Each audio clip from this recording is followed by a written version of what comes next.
Curriculum के अंदर क्या चेंजेस आप लोग इस वक्त देख रहे हैं कि क्या चेंजेस लाने हैं? एक curriculum and then teachers training. Okay. कि आप ये सब कुछ आप करते हो, उनको ट्रांसपोर्ट भी देते हो, उनको स्कूल भी लाते हो, उनकी हाजिरी भी इंश्योर करते हो, सब कुछ करते हो, बट अगर बच्चों का लर्निंग आउटकम वैसा नहीं है तो फिर हमें क्या फ़ायदा कि हम बच्चों को जो है वो स्कूल में बाउंड करें या इतने जो है हुकूमत के फंड्स लगें लर्निंग आउटकम पे और बच्चों के करिकुलम पे।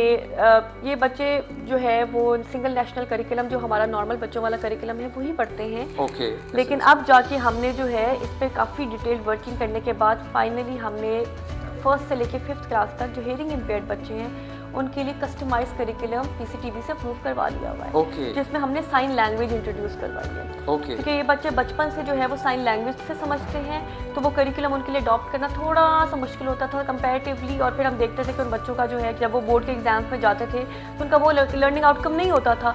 उसमें हमने उनके लिए जो है वो साइन लैंग्वेज के साथ कस्टमाइज करिकुलम इंट्रोड्यूस करवाया बच्चों का। 6 से लेके 8 क्लास तक का अब अप्रूवल के लिए गया हुआ है। ओके। और जब हमने ये रियलाइज़ किया कि बच्चों को हम स्कूल में तो साइन लैंग्वेज में हम उनसे बात करते हैं, जब वो घर जाते हैं तो उनके पेरेंट्स उनसे साइन लैंग्वेज में बात नहीं करते, वो तो ट्रेंड नहीं है इसमें। एग्जैक्टली तो फिर वो एक कम्युनिकेशन गैप आ जाता है बच्चों का और पेरेंट्स का। अब हमने अपने स्कूल्स के अंदर from the last I think 2 months अल्हम्दुलिल्लाह स्कूल के अंदर जो है हमने टीचर पेरेंट्स की साइन लैंग्वेज की ट्रेनिंग शुरू करवाई है। अच्छा। और अब तक जो है तकरीबन कोई 7000 सेशंस हो चुके हुए हैं जिसमें पेरेंट्स आए हैं, ग्रैंड पेरेंट्स आते हैं जो इमीडिएट केयर टेकर होता है बच्चे का, जो भी गार्डियन है वो इतना विलिंगली पेरेंट्स आए हैं ट्रेनिंग लेने के लिए कि हमें भी बताएं साइन लैंग्वेज ताकि हम अपने बच्चों से उस तरीके से कम्युनिकेट कर सके। एक्सीलेंट। इसके अलावा करिकुलम पे मैं जब सबसे पहले मेरा विजिट था मुल्तान का, मैं वहाँ गई और मैं एक मेंटली चैलेंज बच्चों के स्कूल में गई। तो जब मैंने वहाँ पे जाके देखा तो मुझे पता चला कि जी एक बच्चा जो बहुत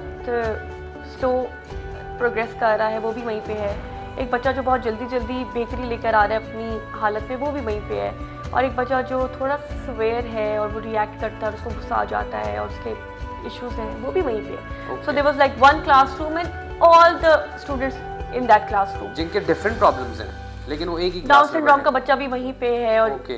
सो आई रियलाइज कि we need to categorize these kids in a way कि आपको एटलीस्ट पता होगा कि ये बच्चा किस कैटेगरी में आता है, तो आपको पता चलेगा आपने उसको क्या पढ़ाना है। एब्सोल्युटली। आपको पता ही नहीं है कि उस बच्चे की बायोलॉजिकल एज क्या है, उसकी मेंटल एज क्या है, तो आपको क्या पता कि आपने उसको क्या पढ़ाना है। सो हमने एक पूरे पंजाब में एक्सरसाइज की, हमने हर डिस्ट्रिक्ट पे एक बोर्ड बनाया साइकोलॉजिस्ट का, स्पीच थेरेपिस्ट का। उन्होंने सारे हमारे जो तकरीबन को 7500 बच्चे हैं पूरे पंजाब में मेंटली चैलेंज, उनकी असेसमेंट की। और उन्होंने उसकी असेसमेंट करने के बाद उनको कैटेगराइज किया माइल्ड, मॉडरेट और सुवेयर कैटेगरी में। 700 बच्चा हमारा वो है जो माइल्ड कैटेगरी में आता है, तकरीबन कोई 2500 हमारा बच्चा वो है जो कि मॉडरेट कैटेगरी में, और 2900 बच्चा वो है जो सुवेयर कैटेगरी में आता है। सो नाउ देन, और अब ये बच्चे डिफरेंट क्लासरूम्स में बैठते हैं और अब हम इनकी कैटेगराइजेशन करके उस कैटेगरी की बुनियाद पे हम इनका कस्टमाइज करिकुलम बना रहे हैं। हमें पता होगा कि हमने माइल्ड बच्चे को क्या करिकुलम पढ़ाना है, हमने मॉडरेट और हमने सुवेयर को क्या स्किल्स सिखाना है या क्या करिकुलम पढ़ाना है ताकि उनकी लर्निंग आउटकम में बेहतरी आ सके।